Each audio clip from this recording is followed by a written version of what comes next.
did you end up landing that role, and what was that like? I was invited into a meeting, and I had brought my, the funny thing is I had brought my little boy with me, that was Brian. You've got 4 boys, right? Yes, Yeah. He's the eldest, and he was about 3, I think, I guess. And, 3.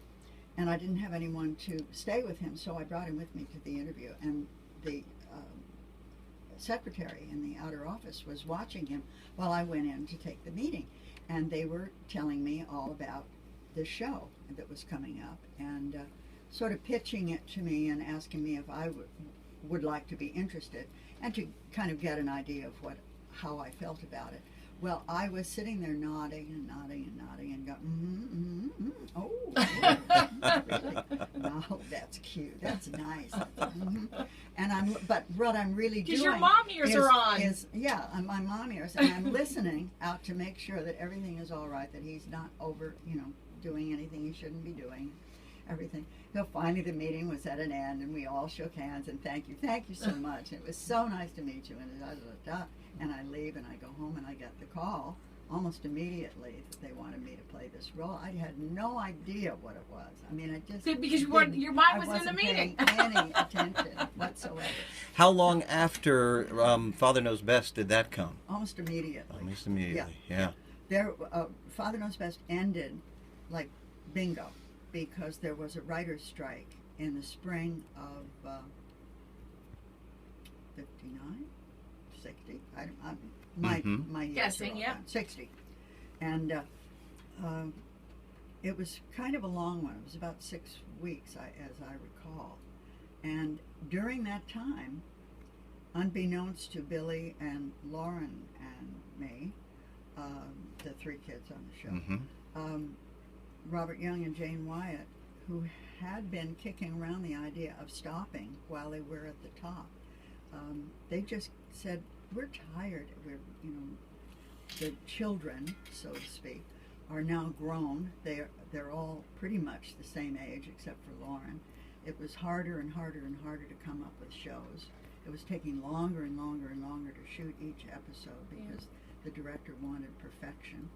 And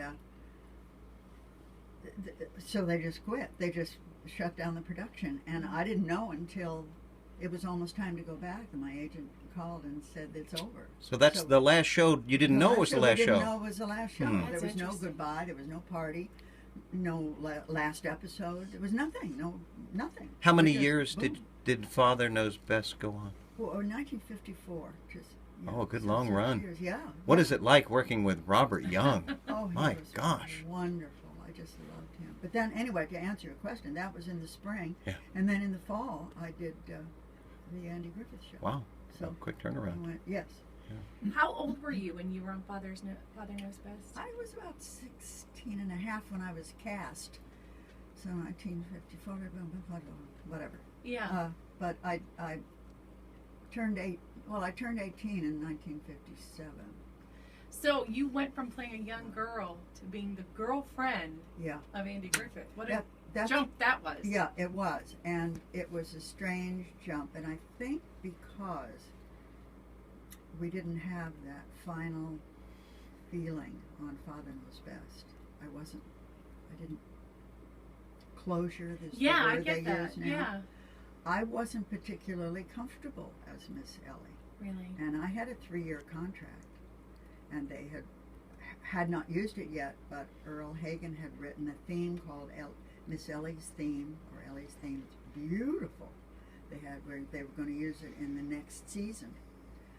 By the end of the first season, after the 11 episodes that I had done, I asked to be let out of my contract because I didn't feel that I was giving it. I felt like I was acting a grown-up. I didn't feel right. Right. And it just didn't feel right. And also, my personal life was in a bit of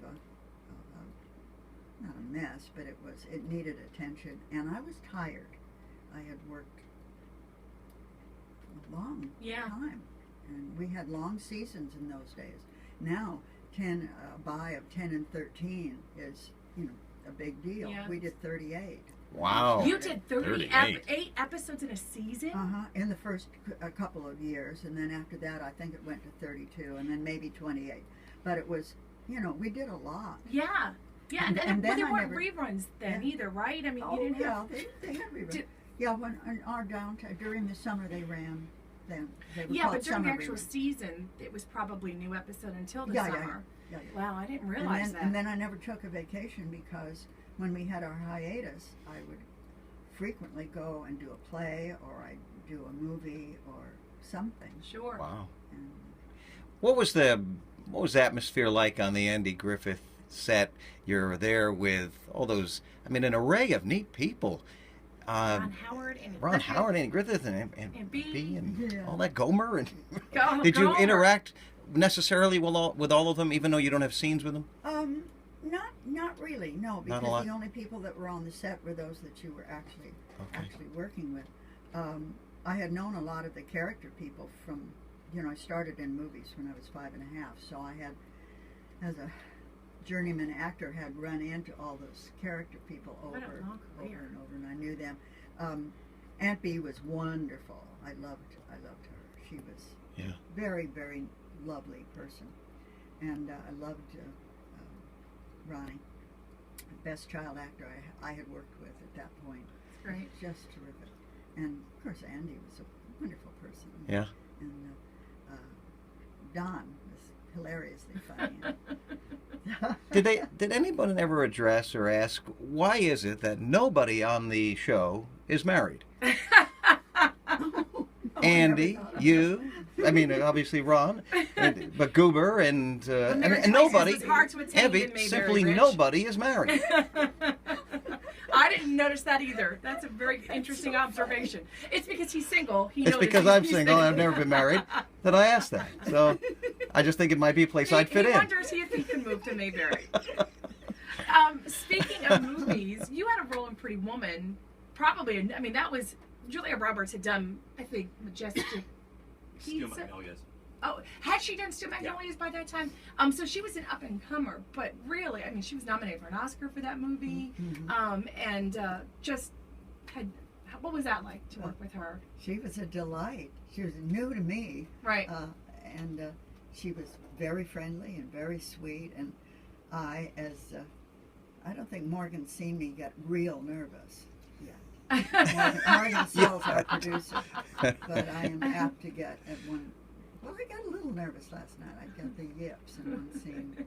I don't know if he noticed. You know.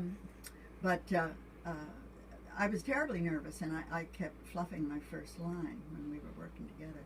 And Gary Marshall, the writer, director, producer, came up to me and said, "What's the matter?" I said, "I'm nervous." And he said, "Don't be nervous. Just say it's fine." So easy to say, right? Cool. So he said, "Okay, well, action, go again." I fluff it again. And Julia said, "Now I'm nervous." And next take I got it right. Good. Let's jump to now and Harvey. When you got the opportunity, I'm so glad you accepted it. What was your first thought? North Carolina, Pinehurst. Well, I thought that all was terrific. The first thing I did was get the script, and before Morgan could send me his, I had my husband order a copy from French's, and they produce all of the playbooks of everything, and so I read it right away, and I loved the part, Mrs. Chumley, and she's such a dear lady, and I could kind of visualize her, and I can't really give you a clue to her character or anything. I was thinking, if she had a favorite ballroom dance, it would be the rumba. So kind of a spunky personality. Yeah. You're working with all sorts of different actors, and we're familiar with Judson Theater. They brought some amazing shows to our area. Harvey is one of the first, I would say, Morgan, really family productions that you guys have done. This is something kids and adults will be able to kind of sit back and laugh with. Oh, it's very, very funny. It's just as cute as it can be, and moves like a freight train, I think that the audiences will really, really enjoy it. I do too. I think it's going to be wonderful. We thank you so much. Can we take phone calls, Rich? No? Okay. I'm sorry. But we thank you so much for coming in. It's just such a pleasure for us. And we know that you guys are going to do great. Harvey opens up this Thursday. Yeah. Thursday night at 7 o'clock. 7 Yep. o'clock. Here's the curtain. Quickly, I did want to ask you this. Elinor, was your name Ellie? It was Elinor, also on the Andy Griffith Show. Mm-hmm. Is that just the way it was before you even stepped into the role? Or did they say, no, you can keep your name?